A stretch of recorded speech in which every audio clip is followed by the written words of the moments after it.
السلام عليكم، ازيكم يا بناتي؟ احلى بنات على اليوتيوب. معاكم ياسمين البحيري. هوريكم النهارده طريقتي في طبخ الملوخيه المجمده. انا بستخدم الملوخيه اللي هي بسمه دي. اوكي.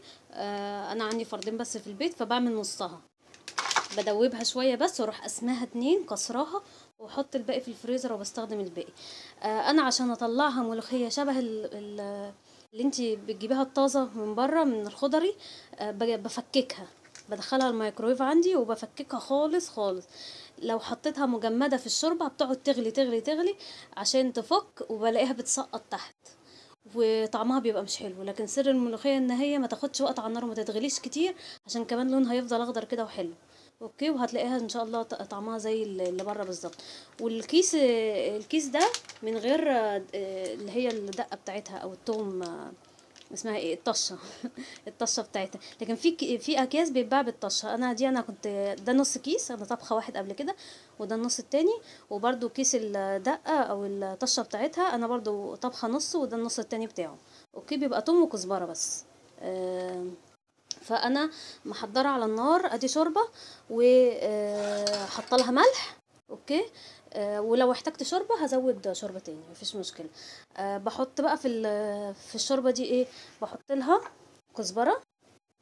ماشي، كزبره ناشفه. وبقطع لها طماطميه كمان. عايزه اقول لكم بحب جدا جدا الطماطم جوه الشوربه، ما تسالونيش ليه. بحب كده بقى اكل كده واقرص طماطم كده. ولو عندك فلفلايه رومي او حراقه حطيها برضه، حطيها جوه الشوربه. على فكره بتدي حتى لون حلو، لون احمر كده طالع من الاخضر. بتدي كمان طعم حلو. والفلفل كمان، انا ما عنديش فلفل للاسف، بس بحط كمان عليها فلفل. عايزه بقى عندك مرقه، عايزه تحطي مرقه جواها، انا ما بحطش مرقه، بس حطي كمان مرقه. انا كده كده مستخدمه شوربه فراخ، انت حطي مرقه اللي بتستخدمها، يعني تحطي مرقه تديلها طعم. ماشي. ومش هكتر الملح قوي، الملوخيه ما بتحبش الملح قوي. اوكي. وادي محضره اهي الطاسه الصغننه، وفيها لازم سمنه، الملوخيه لازم سمنه، الزيت ما بتبقاش طعمها حلو. وكزبره، واحط عليها الثوم. ماشي، في الاخر خالص. هفضي دلوقتي الملوخيه على الشوربه، هي غلت خلاص، شايفينها غلت خلاص. وبشوكه، ونقعد نربها، وبعد كده نعمل لها الطشه. حطيت الملوخيه اهو زي ما انتم شايفين.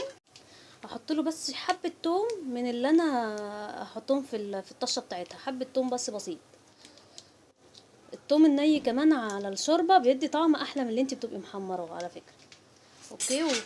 وادي الشوكه بتاعتي، هوطي ونقعد ايه، نفككها مع بعض. على فكره في ناس بتعمل الطشه الاول وبعد كده تروح حاطه لها الشوربه بالملوخيه، السيان يعني.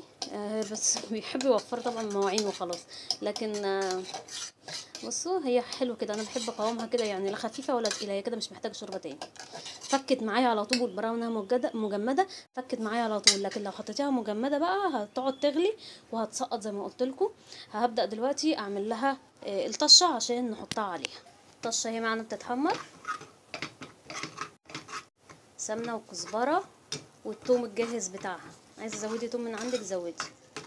اوكي. ومش هنحمره قوي عشان الكزبره ما تتحرقش والثوم ما يمررش. نحط عليه بس شويه.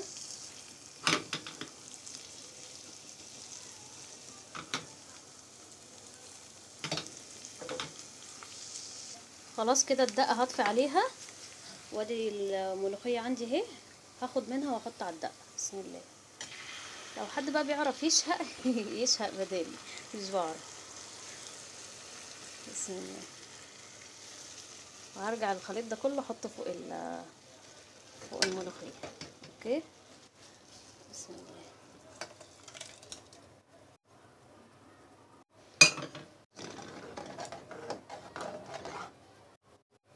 في لسه حبه، مش هسيبهم. مش هسيب انا الدقه دي.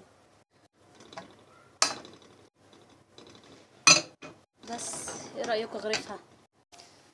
بس يا بنات غرفتها اهو. ودي طريقه الملوخيه المجمده عشان تطلع زي الطازه بالظبط، واحلى كمان واسرع، وبالنسبه للستات اللي بتشتغل زي حالتي. يا رب تكون الطريقه عجبتكم، وما تنسوش سبسكرايب ولايك وشير وتعليق تحت لاي استفسار. واشوفكم في فيديو جديد ان شاء الله، وسلام عليكم.